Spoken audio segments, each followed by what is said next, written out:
What is going on, YouTube? Blaze is back for another guide, or should I say the next guide of the Blade and Souls dungeon, Desolate Tomb. This is the second boss of the dungeon, which is called Iron Juggernaut. A little notes about the boss that if you have done Mushin's Tower 14, I believe that's the floor that Iron Heart is at, this boss has like a similar moveset as that boss, so very easy to avoid its attacks, but the mechanics are different for this boss, and this is going to be explained on this run of this boss. Now, I made, like, I think a partial mistake. Like, it wasn't, like, anything that was going to, like, bring me down, but it is something that could show you the consequences of what happens when you take the boss aggro and you're forced to hug the boss. Well, without any further ado, let's get right into the fight. So pretty much it's a simple process of the boss. Just DPS the boss until you get to 75%. At 75%, the boss is going to spawn adds. It is very important that you take out those adds as fast as you can. Essentially, since this is normal mode, you're not going to see the process of going through the mechanics correctly. So as you can see, the adds have been spawned, and I pause it right here just in case. Essentially, what you want in this run, people usually just ignore this anyway because it's on normal mode. What you want is a person to be missiles, which you're going to see probably in the next cycle of the mechanics coming through, because I was a little busy trying to get through the first cycle. And then you want someone in shields. So potentially saying the roles of this boss fight is going to be explained right now. So essentially, right now, the adds are spawned. As you can see right here, Iron Juggernaut has transformed into all-out attack, which means whoever is assigned the missile role has to be the furthest person away. So as you can see that I'm probably just going to start moving towards the boss so I don't get marked. Okay, as you can see, now that the boss does that, it's going to start firing missiles. I will show it on the next cycle where the missile guy is supposed to be. So pretty much from here, you take out the first set of adds, another set of adds come in, and you take those out as well. These red automaton adds, if they're killed before they explode, you can CC them when they're doing their self-destruct, which I will show in this video.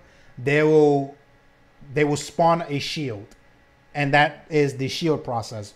But the way it goes right here, this is the process of this cycle. It goes all-out phase, which is missiles first. Then after missiles is done, it fires sparks or orbs, where that's where the first shield does the process. Unfortunately, it's not going to be shown here because, you know, everything is like rushed in normal mode. So the shield will be demonstrated on the second shield phase, which is, like I said, missiles first, shield, then laser, which, like I said, it targets the furthest person away. So if you want to avoid any of this, stay near the boss.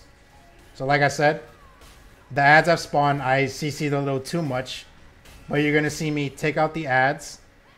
I'm going to pick up the shield, and I'm going to be the furthest person away, since currently at that time the boss is doing the laser, and now the sparks come in.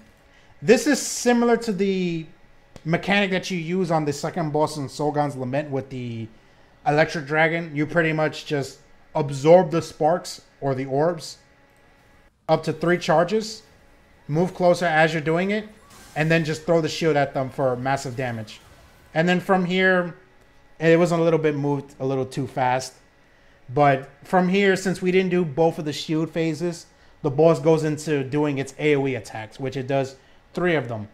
Essentially, like I said, if you have a party protection skill, or if you're like me, you can't trust other people, so you just iframe them on your own. And it's a simple, like, timing. Like, it's not hard to just do it on your own.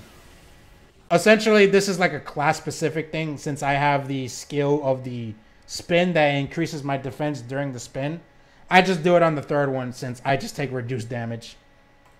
And so, from there, I, like, kill the adds if they're still out there. This is where I made a mistake, where I actually get targeted by the boss.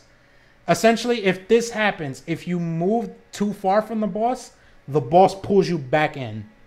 So if you want to avoid that, just stay near the boss. And if it's the case where you do get pulled in, it will do another AoE, like a big AoE. So iframe that. But to avoid that, if you're marked, just don't, like, I wouldn't say marked. If you're aggroed by the boss, I should say, just stay near it. So obviously, I'm just going to do what I can to stay near. I take a few hits. There's the laser that you can avoid by just side strafing it.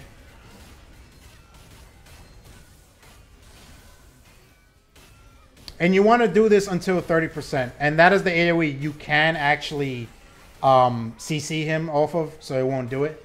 At 35%, the second set of ads come in. Since I'm still taking aggro, I still have to remain near the boss. But this is where the little whoopsie comes in. As you can see, the player is on the other side, getting ready for missile phase. Right here is, don't do what I did. I obviously took too long to try to CC the boss, and look what's going to happen. You get knocked back. And then the boss pulls you back in. There's the AoE. I get pushed back again. I believe no, it just goes into all out phase. And as you see right here, now this is where I show where the missile player is going to be. He's going to be on that set of stairs, which is essentially the staircase that you came into the boss room with. What the missile guy does is he goes on one corner, stays there until the boss fires a barrage of missiles at it, then moves into the next corner until, you know, it does it again, and then moves forward. The boss will do this, will shoot 3 barrages of missiles. So it goes from one corner, the next corner, move forward a bit, and then that's it. And that's missiles. That's how you do missiles. As you see, before I panned the camera, he moved to the side. Like I said, when the ads do the self-destruct, you can CC it to stop them from self-destructing. And essentially, some people will be taking the shield phase. So in this case, there was someone else doing it. But right now, the boss is doing the laser, which, like I said, targets the furthest person away. And there is the shield process where the next person doing the shield is doing the absorbing. And then you see that chunk of damage. It means the shield process went well. And then AoE again. Avoid them with iframes. And then from there, just DPS the boss. Like, there's nothing else you do after that. You can see that poor individual right there got targeted by the boss and kept on getting pulled in. But that's it. That's potentially the whole Iron Juggernaut boss fight. Like I said, it's not hard to do the mechanics for this. It kind of does suck when people don't realize what's, like, the boss is doing, like when it goes to the missiles, and then potentially get targeted by the boss by mistake. So, you know, there's like missiles going all over the arena. You don't want that to happen. You want, obviously, someone to do missile phase. And that essentially just shows what you do. And I did explain what you do during missile phase. And I demonstrated at the beginning how to do shield phase as well. And as you can see by the amount of damage the boss taken by just chugging the shield at it when you have full charges. Yeah, this boss fight is just, it's easy. Nothing really hard about it. So hopefully this guide showed you how easy Iron Juggernaut is as well. Don't be like me, make a little whoopsie by getting targeted by the boss and then getting knocked back by its AoEs. It's not the end of the world when that happens. Just hug the boss. That's it. So leave a like if you found this video to explain the boss clearly and demonstrate how the boss can easily be trifled with. Let me know in the comments if I got some things wrong, because there's a little bit things that I'm a little bit iffy about this boss. So if there's like correct information you guys want to let me know, do let me know in the comments. And then next video will be tackling the final boss of the dungeon, which is the Lord of the Flames. Peace out, guys.